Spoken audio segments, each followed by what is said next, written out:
నమస్తే, welcome to 99 TV.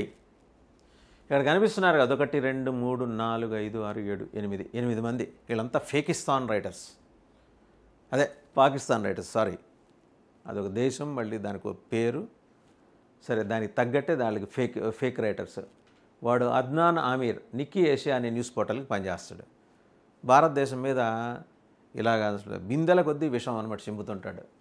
Sophia Saifi, again CNN, అలాగే సల్మాన్ మసూద్, జియావుర్ రెహమాన్, ఇద్దరు కూడా మొత్తం పాకిస్తాన్ వాళ్ళే. New York టైమ్స్కి పనిచేస్తుంటారు.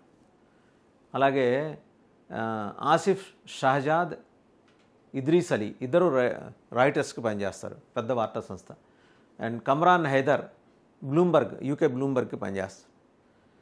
Saeed Shah, WSJ writers. So 8 మంది వాళ్ళ పేర్లు చూసాం. వాళ్ళు రాసిన రాతలు కూడా మనం చూడొచ్చు. వాళ్ళు ఏం రాశారు? పాకిస్తాన్కి భయపడిపోయి భారతదేశం గడగడ గజగజ వణుకుతూ ట్రంప్ గారికి ఫోన్ చేసినప్పుడు మోదీ గారు ఫోన్ చేశారట. మోదీ గారు ఫోన్ చేసినప్పుడు మరి హలో ట్రంప్జీ అనేప్పుడే ఆయన చెయ్యి ఇలా వణికిపోతూ క్రెడిల్ జారిపోయిందట ఫోన్.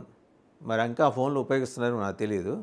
మరి వాళ్ళ దేశంలో ఉపయోగిస్తారేమో. వాళ్ళకి డిజిటల్ కరెన్సీ అంటే ఏంటో ఆ దేశం అని భావిస్తున్న చాలా ప్రాంతాల్లో ఇంతవరకు డిజిటల్ కరెన్సీ తెలియదు.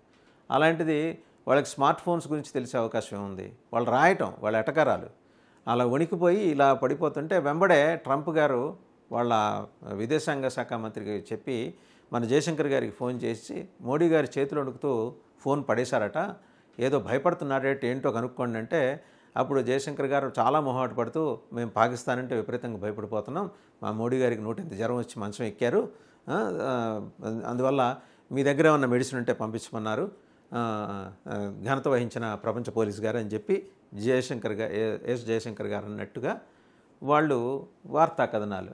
మరి పేరు మోసిన ఆర్గనైజేషన్స్ అవి న్యూయార్క్ టైమ్స్ ఏంటి, రాయిటర్స్ ఏంటి, బ్లూంబర్గ్ ఏంటి, CNN ఏంటి.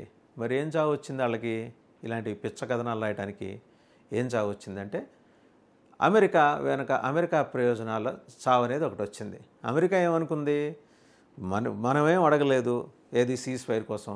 వాళ్ళంతా వాళ్ళు ఇన్వాల్వ్ అయ్యి ఫస్ట్ ఏమన్నాడు JD వ్యాన్స్, అది వాళ్ళిద్దరు మాట్లాడుకుంటారు భారత్ పాకిస్తాన్ అంతర్గత వ్యవహారాన్ని. అమెరికా వెళ్ళంగానే ఏమన్నాడు? ట్రంప్ గారు చెప్పారు మేము ఇంటర్వ్యూని అవ్వాలని. ట్రంప్ ఏమన్నారు ఎంబడే? నేను వాళ్ళతో మాట్లాడాను, ఇద్దరు వాళ్ళు నాతో కలిసి వైట్ హౌస్లో రాత్రి భోజనం చేయడానికి వస్తానన్నారు, వాళ్ళని ట్రేడ్ చేసుకోండి మీరు, మిసైల్స్ కాదు మిసైల్స్తో యుద్ధాలు కాదని చెప్పాను. వాళ్ళు సరే అన్నారు. మోడీ గారు మాత్రం భోజనం అవ్వగానే నేను ఒక గ్లాస్ లస్సీ కూడా తాగుతానని చెప్పారు. షహబాజ్ షరీఫ్ ఏమో సరే నాకు చాలా రకరకాల కాంప్లికేషన్స్ ఉన్నాయి కాబట్టి నాకు బాగా వేడిగా ఉన్న రసం ఒకటి తాగి ఊరుకుంటాను భోజనం అయిన తర్వాత అని చెప్పారు అని మెనూతో సహా చెప్పేశారు ట్రంప్ గారు. ఇంతమంది అంటే ప్రపంచం మొత్తం వెర్రివెంగళప్పలా కనిపిస్తున్నారా డొనాల్డ్ ట్రంప్ గారు మీకు? ఇది మా 2 దేశాల సమస్య, అన్నదమ్ముల సమస్య ఒక రకంగా మాట్లాడితే. ఉగ్రవాదం అనేది మధ్యలో వచ్చి చేరింది. దానికిను అన్నదమ్ములకి సంబంధం లేదు. అన్నదమ్ములకు సంబంధం లేని ఉగ్రవాదులు వచ్చి అవతల తమ్ముడి రోల్ తీసుకొని అన్నతోటి గొడవ పడుతున్నా అనే పిక్చర్ ఇస్తే మీరు వంత పాడతారు. 65లో వంత పాడతారు, 71లో వంత పాడతారు, 2019లో వంత పాడతారు, ఇప్పుడు 2025లో వంత పాడతారు. ఏం చేస్తారు? వంత పాడినప్పుడల్లా IMF చేత లోన్ ఇప్పిస్తుంటారు. ఇవాళ $2.5 బిలియన్ ప్యాకేజీ, బెయిల్అవుట్ ప్యాకేజీలో కానీ $1 బిలియన్ ఎందుకు రిలీజ్ చేశారు? వాళ్ళు భారత ప్రతీకార దాడిలో ధ్వంసమైన ఉగ్రవాద శిబిరాలు తిరిగి నిర్మించుకోవటానిక. వీళ్ళు రాసేది అలాగే ఉంది. ప్రత్యేకించి సోఫియా సైఫీ, సల్మాన్ మసూద్ వాళ్ళు రాసేది అయితే అచ్చం అట్లానే ఉంటుంది. వాళ్ళ స్టోరీస్ చూస్తే వాళ్ళ దేశాల మంత్రులు, ప్రధానమంత్రులు, వాళ్ళ సైన్యాధ్యక్షులు అంటే ఆర్మీ చీఫ్లు ఎలా ఆఫ్బాయిల్డో మనకు తెలుసు. వాడు మాట్లాడతాడు జిహాదీ, వాడి పేరేంటి, సయ్యద్ అసీమ్ మునీర్. కరెక్ట్గా 1 మంత్ అవుతుంది. According to our 4 fathers, 5 fathers, 6 fathers, 7 fathers అని. మీరు స్వర్గానికి వెళ్తే 72 మంది కన్యలు ఎలా అక్కడ వెయిట్ చేస్తుంటారో, మీలాంటి ఉచ్చం నీచం లేని ఉగ్రవాద జాతి, మతం కాదు. మీరు కేవలం అక్కడ పాకిస్తాన్లో 25 కోట్ల మంది జనాభా ఉంటే మీరుండేది హార్డ్లీ ఒక 5 lakhs ఉంటారు. మీరు ఒక కల్ట్, సపరేట్ తెగది. ఈ సపరేట్ తెగ పేరు ఉగ్రవాదం. దానికేం మతం ఉండదు, ఉగ్రవాదమే.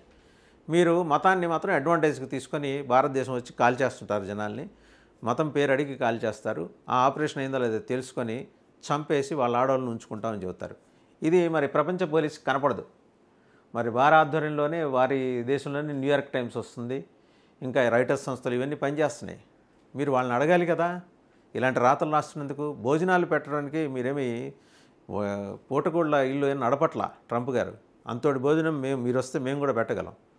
మీరు వైట్ హౌస్లో భోజనం పెడితే దానికి ఖరీదు కట్టి భోజనం చేయాల్సినంత దుర్గతి భారతదేశానికి పట్టలేదు. And control. ప్రపంచానికి శుద్ధులు చెప్తుంటారు కదా సార్, మీ దేశంలో వెలువడే ఈ పత్రికలు, ఈ న్యూస్ పోర్టల్స్ తప్పుడు కథనాలు రాస్తుంటే గాడిదలు కాస్తున్నారా మీ అమెరికన్ అడ్మినిస్ట్రేషన్ అని చెప్పి ప్రపంచం నిలదీస్తోంది. మీరంతా దారుణంగా ట్రోల్ అవుతున్నారో సోషల్ మీడియాలో తెలుసా? గౌరవనీయులు మాన్యులు పెద్దలు డొనాల్డ్ ట్రంప్ గారు ఎంత చండాలమైన క్రెడిబిలిటీని మీరు ఎంజాయ్ చేస్తున్నారో తెలుసా మార్కెట్లో, ప్రపంచ మార్కెట్లో. ప్రపంచం మొత్తం మీద వైట్ హౌస్ అంటే ఒక డెకోరం. వైట్ హౌస్లో ప్రెసిడెంట్ కూర్చునే కుర్చీ అంటే ఒక decorum.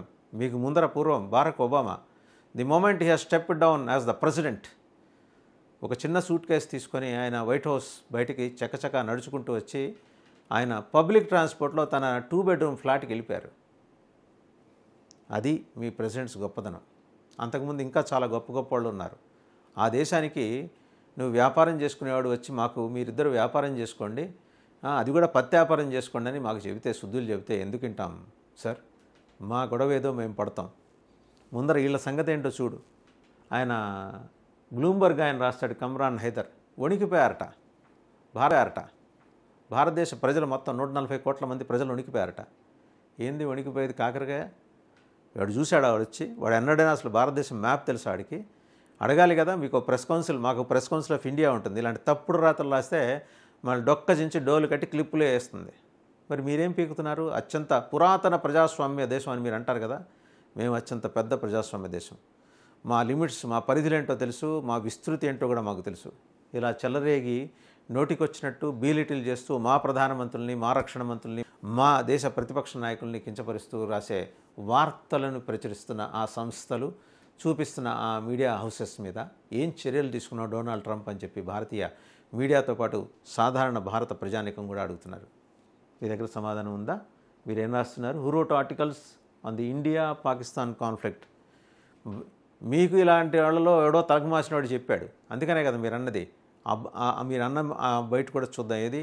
This is 1000 year long battle. ఎవడు చెప్పాడండి 1000 year లాంగ్ బ్యాటిల్? వాళ్ళు ట్యాగ్ వేసుకొని వచ్చిన ఉగ్రవాద మతం వయసు అంత లేదు. మరి 1000 ఏళ్ళ నాడు ఈ బ్యాటిల్ ఎక్కడి నుంచి వచ్చింది?